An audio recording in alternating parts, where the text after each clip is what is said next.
This is worst case scenario for the Milwaukee Bucks. Damian Lillard just suffered a torn Achilles in Game 4 against the Pacers to go down 3-1 in the series, and not only is their season likely over, but this era of Bucks basketball likely is too. This is as devastating of an injury as the Bucks or Lillard could have had. Dame is about to be 35 years old, and Achilles tear is basically as bad of an injury as you can have, and guards do not do as well with this injury because they need their explosiveness more. Like, there are guys in the past, like I'm sure Bucks fans are thinking about Kevin Durant. He tore his Achilles, and he came back and still was one of the better players in the league at certain points in his career post-Achilles tear. And while that's true, he wasn't 35 years old, and he still had the size to make it work. He doesn't need his explosiveness as much. He can just use his size to get shots off over other guys and just be an incredible shot maker. That just isn't going to be there more than likely for Damian Lillard anymore when he does come back and play basketball at almost 37 years old, more than likely by the time that he comes back. And whatever version there was of Damian Lillard for the Bucks for himself is likely gone. And it's really a sad situation for Milwaukee. And the timing of this really could not be any worse either. They were right in a series that they had a real chance in. They didn't have Dame in Game 1, didn't play that well in Game 2. They had a nice comeback in Game 3, and now Lillard likely won't play basketball again for the Bucks until the 2026-27 season. He's obviously out for this year, and almost 100% is going to be out for the entirety of next year, which means a lot of not so great things for the future of Bucks basketball. Their entire goal, this entire era, has been built around trying to compete and trying to keep Giannis on the team. He's never said that he wanted to leave, but they also always knew that he wanted to compete for titles and he wanted to win. And that was their best path towards fighting off all these other teams like Miami and the New York teams and the Lakers, all these other teams that want to get Giannis. Their best way to keep them away is to win and to compete. And so they've made all these moves over the years to make sure that it never got far enough that he was actually considering leaving. You go back to the Drew Holiday trade that leads to the 2021 title. Trading for Dame in the first place was another one of those moves. Once they felt like their team had stagnated, they came out of nowhere to trade for Dame in the first place. Even trading away Chris Middleton in the middle of the year this year for Kyle Kuzma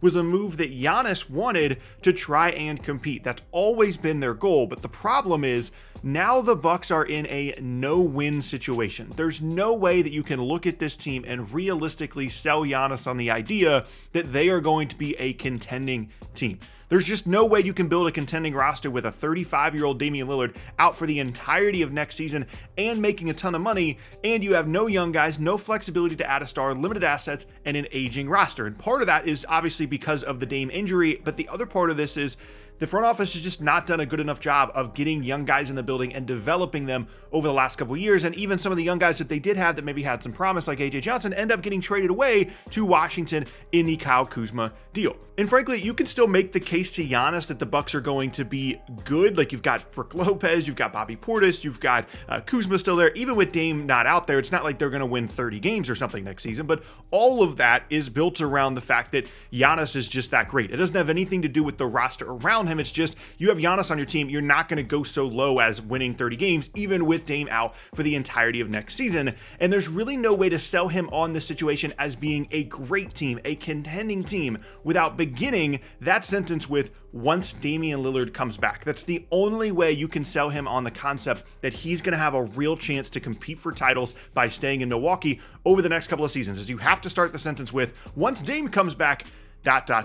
And waiting for Damian Lillard to come back at this point is simply too long of a wait for Giannis. He's 30 years old. He wants to win more titles, and this was already kind of a tough sell for Milwaukee because Dame's getting older. The pairing never really worked the way they wanted it to, never really raised their ceiling. They don't have any assets. They don't have any future. Their guys are getting older. They never really had a real opportunity to sell him on this contending status team over the next couple of seasons, but they were at least good enough to probably keep him around at least for another year or two. As much as there were going to be rumors about Giannis this offseason, it still felt likely that going into the offseason with a healthy team, with a healthy Lillard, was going to be enough to get Giannis to stay this offseason at least, and then maybe even beyond that. Because even though I don't think the Bucks were necessarily top tier contenders, even with this roster fully healthy, it was still good enough to convince Giannis that maybe it's still the best option for him, that they have an outside chance. But again, all that relies just like on them still being a good team earlier, not just winning 30 games next year. It also relies on just how great Giannis is. And at this point, once the Bucks season is over and Giannis looks at the roster, really evaluates it and tries to figure out, okay, if I want to win titles, I'm going to turn 31 this year and I want to win titles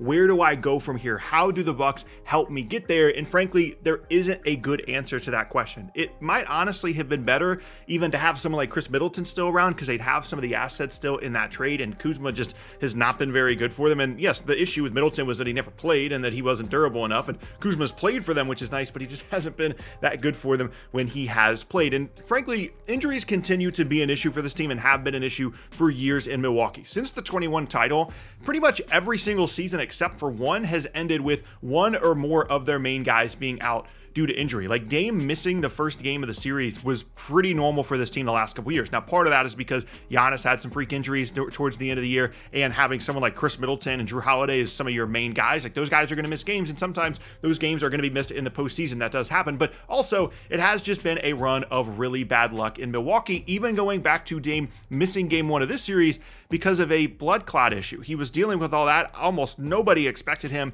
to be able to come back for the first round, and then he's actually able to do so. He comes back in game two, wasn't necessarily great, but at least is out there for them, and then it leads to this torn Achilles. It truly is just a really, really sad situation. And we'll get into the Giannis, trade stuff. Where is he going to go? What are the trade destinations for him? What teams are going to go after him? We can get into that stuff another day. I think now it's just important to understand and realize the true impact that this injury has, not only on Dame, but on Milwaukee. Because let's just say the injury never happens and the Bucks lose in 6 in the first round to Indiana. I think at that point, yes, there's going to be some rumors about Giannis possibly getting traded and teams potentially circling to try and grab him. I think a team like Brooklyn is someone that continues to get mentioned. And yes, that stuff is still going to be out there, but it's not going to feel as imminent. It's not going to feel as desperate in Milwaukee, because you still can convince yourself that you make a couple of tweaks to the roster. You have Kuzma and Dame and Giannis have a healthy season and a full offseason opportunity to work together and get better at playing together. You can convince yourselves that, okay, we don't need to make this move right now. And Giannis can convince himself that he doesn't need to make this move right now either. Yes, it's not ideal to lose in the first round again. It's not ideal to go so long without winning a playoff series since the 2021 title, but he can at least convince himself that it's okay to wait one more offseason. But once this injury happens, and once it's abundantly clear that Damian Lillard is not going to play for them next year,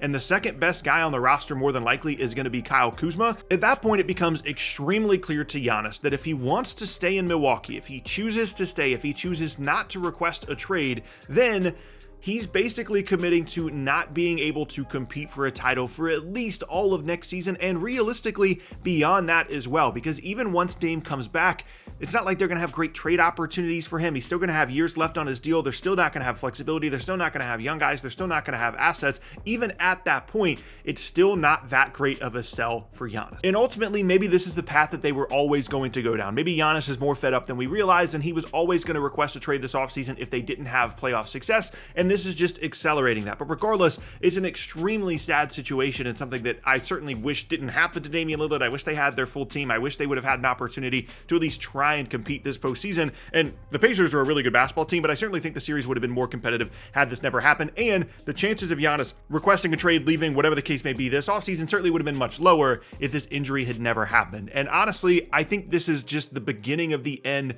of this era of Milwaukee Bucks basketball. We talk about that every offseason, but this is as real as that sentence has ever felt for the Bucks.